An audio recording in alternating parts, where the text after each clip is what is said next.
निर्वाचन पूर्व मु डायरेक्टर इंटेलिजेंस श्री सुमेंद्र प्रियदर्शी,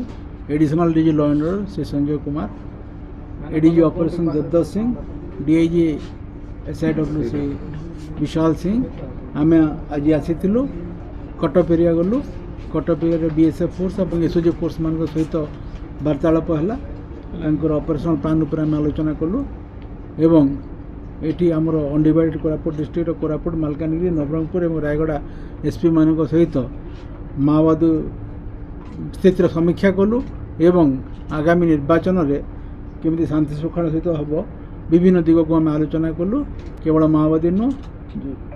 निर्वाचन भी केमती शांति श्रृंखला सहित कर निरपेक्ष अबाध मुक्त निर्वाचन हम ताऊपर आम आलोचना कलु। जेहेतु छत्तीसगढ़ इलेक्शनटा 19 एप्रिल अच्छी सुकमा आमर जो मालकानगिरी बॉर्डर 19 एप्रिल अच्छी और आमर मे 13 तारीख अच्छी से जो 3 सप्ताह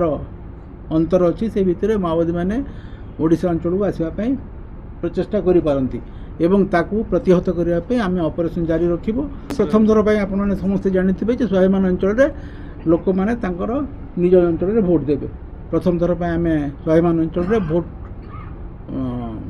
मतदान केन्द्र स्थापन करूँ विभिन्न ग्रामांचल आगुरी जोटा कि पुलिस कैंपर पाखापाखि होता सिक्यूरीटी दृष्टि एथर किंतु से